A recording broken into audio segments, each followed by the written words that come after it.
दुनिया का सबसे ताकतवर लड़ाकू विमान रफाल भारत आ रहा है। 36 विमानों की डील हुई थी रफाल विमानों की, आपको याद होगा 2016 काफ़ी वाद विवाद हुए इसको लेकर, लेकिन अब आज 5 रफाल विमान फ्रांस से निकल रहे हैं और फ्रांस के एयरबेस से ये भारत के लिए उड़ चुके हैं। 7,364 किलोमीटर की ये हवाई दूरी है। 5 ये विमान है। बुधवार को अंबाला एयरबेस इनके पहुंचने की बात है। लेकिन सबसे ज़्यादा खास बात क्या है? सबसे ज़्यादा खास बात ये कि भारतीय वायुसेना के फाइटर पायलट खुद इसे उड़ाकर भारत ला रहे हैं।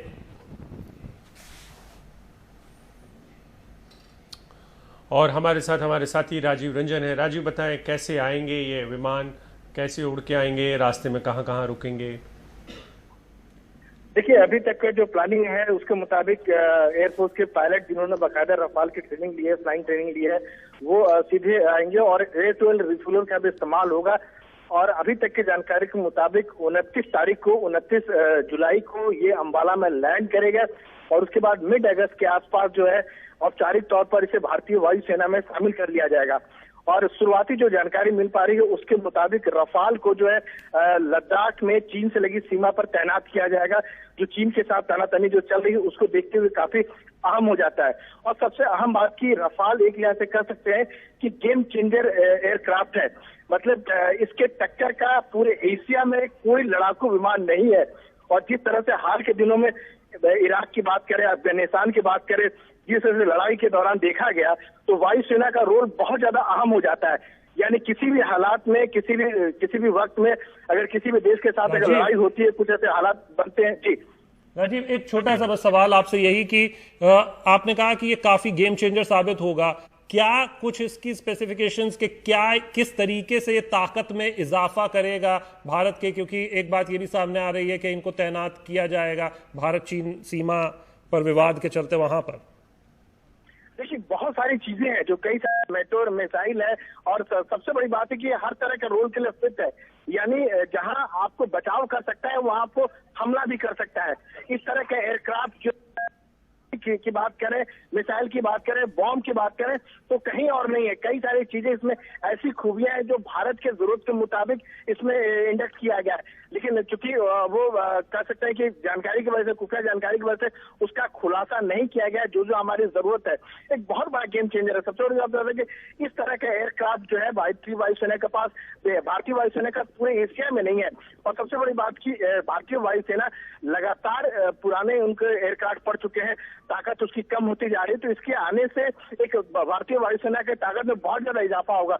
और किसी भी देश के साथ अगर मुकाबला अगर होता है तो इसमें ये रफाल जो है बहुत भारी पड़ेगा उन पर। जी बिल्कुल, रफाल भारी पड़ेगा। इससे पहले हमने चिनूक जो था वो उसकी भी डील हुई थी, वो भी आए हैं, लेकिन वो एक कैरियर एयरक्राफ्ट की तरह उसको यूज किया जाता है विमानों को।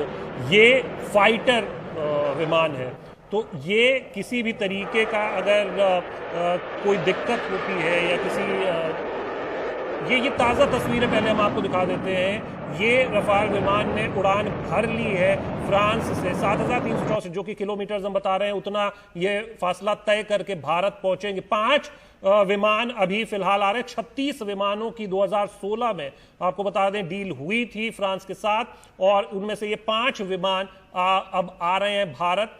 ये वो तस्वीरें आप देख रहे हैं टेलीविजन स्क्रीन पर और वो वीडियो हमने आपको दिखाया जो ताज़ा तस्वीरें थी वो हम दिखा रहे। राजीव हमारे साथ बने हुए हैं। राजीव, हम यही जिक्र कर रहे थे कि ये फाइटर विमान है, तो किसी भी तरीके का जब वॉर लाइक सिचुएशन होता है तो वहां पर ये कहीं ना कहीं आपको विपक्षी से आगे रखते हैं। इसका अगर कुछ पॉइंटर्स हो, कुछ बातें हो जो इसकी खासियतें हों, वो अगर आप बता सकें। ये वो तस्वीरें हैं जैसा कि हम बार बार बता रहे हैं, ये टेलीविजन स्क्रीन पर आप देख सकते हैं। राजीव, देखिए, मोटे तौर पर आप समझिए कि जिस तरह से जो पाकिस्तान के जो जैश के जो आतंकी ठिकाने हैं, बालाकोट में भारतीय वायुसेना के फाइटर को अटैक करना था। मिराज जो फ्रांस का ही बना हुआ है, उसको जब अटैक करना था तो उसके लिए क्रॉस करना पड़ा, एलसी को क्रॉस करना पड़ा, लाइन ऑफ कंट्रोल को क्रॉस करना पड़ा। क्योंकि मिराज बहुत पुराने पड़ चुके हैं और उसके हथियार उतने मतलब कह सकते हैं कि आधुनिक नहीं है। लेकिन अगर आपके पास रफाल जैसा एयरक्राफ्ट होता तो आपको सीमा क्रॉस करने की जरूरत नहीं है, एलसी को क्रॉस करने की जरूरत नहीं है। बिना एलसी क्रॉस करते हुए अपने टारगेट को अचीव कर सकते हैं, और केवल एक टारगेट नहीं बल्कि मल्टीपल टारगेट। जितना इसको टारगेट दिया जाए, जो कैंप हो, जो ठिकाने हो, जो आम ठिकाने हो, उसको बर्बाद करना हो तो रफाल उसमें सक्षम है। इसमें इस तरह के मिसाइल लगे हुए हैं, इसमें इस तरह के बॉम्ब लगे हुए हैं, तो हर लिहाज से परफेक्ट है। इसकी तेजी भी 2000 से कहीं ज्यादा किलोमीटर रफ्तार से फ्लाई करता है। और अगर चीन सीमा की बात करें तो हार्डली, जैसे बरेली की बात करें तो बरेली से हार्डली आपको 5 मिनट के लगभग लगते हैं चीन सीमा क्रॉस करने के लिए। तो इस तरह के अति आधुनिक विमानों की इससे भारतीय वायुसेना की ताकत कई गुना बढ़ जाती है, और कोई भी दुश्मन हम पर कर सकते हैं कि नापाक इरादे करने से पहले कई बार सोचते हैं। देखिए, कुछ खासियतों की अगर हम बात करें राजीव, तो इसमें एक दो खासियतें जो मैंने पढ़ी थी जो मुझे याद आ रही हैं, वो ये भी था कि ये बाकी विमानों की तुलना में जो फाइटर जेट्स होते हैं, जो फाइटर प्लेन्स होते हैं, उसके मुकाबले में इसकी जो तीव्रता, जो गति है, वो बहुत ही जल्दी ये डिस्टेंस कवर कर लेता है, एक बात। और दूसरी बात उसको लेकर कि ये बहुत ज़्यादा वज़न उठा सकता है बाकियों की तुलना में। तो ये इसके कुछ बातें जो मुझे याद आ रही हैं। बिल्कुल आप सही कह रहे हैं, बहुत तेजी से। और सबसे बड़ी बात है कि आप इसको जो भी टारगेट दीजिएगा, यानी चाहे टेररिस्ट कैंप की बात करें या दुश्मन के किसी आम ठिकाने की बात करें, वो एक नहीं कई सारे टारगेट को एक साथ डिस्ट्रॉय कर सकता है। ऐसी क्षमता बहुत कम लड़ाकू विमान में होती है। जैसे अपने हमारे जगुआर की बात करें तो जगुआर जिस तरह के विमान है वो केवल अटैक कर सकता है, डिफेंस नहीं कर सकता है। हालांकि सुखोई जैसे मल्टी रोल एयरक्राफ्ट है जो दोनों काम कर सकते हैं, लेकिन रफाल दोनों रोल में बखूबी निभा सकता है। सबसे बड़ी इसकी यही खासियत है। और ये इतना जल्दी स्विंग देता है, और जिस तरह हर लिहाज में इसकी जो भी भूमिका दीजिए हवाई सरहद को लेकर, हर भूमिका को निभाने के लिए परफेक्ट है। और जब भी लड़ाई होगी उस दौरान आपको बता दें कि भारतीय वायुसेना की भूमिका बहुत आम होगी।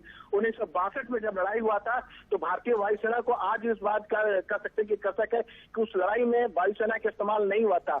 अगर भारतीय वायुसेना का इस्तेमाल हुआ होता तो वायुसेना का कहना था कि नतीजे कुछ और होते। और आज वायुसेना को लगता है कि आज की तारीख में अगर ऐसे कुछ हालात बनते हैं तो भारतीय वायुसेना का रोल बहुत आम होगा, और कम से कम कोई भी दुश्मन देश होगा उस पर वो भारी पड़ेगा। जी शुक्रिया राजीव, इसको विस्तार से समझाने के लिए। तो कहीं ना कहीं जो रफाल विमान है, इनके आने से भारतीय वायुसेना की शक्ति में इजाफा होगा। और जैसा कि राजीव बता रहे हैं लगातार कि ये एक ऑलराउंडर विमान है भारत की वायुसेना के लिए, ना सिर्फ डिफेंस, ना सिर्फ अटैक, हर एक रोल में ये परफेक्ट फिट होता है, और दुनिया में सबसे बेहतरीन विमानों में इसको गिना जाता है।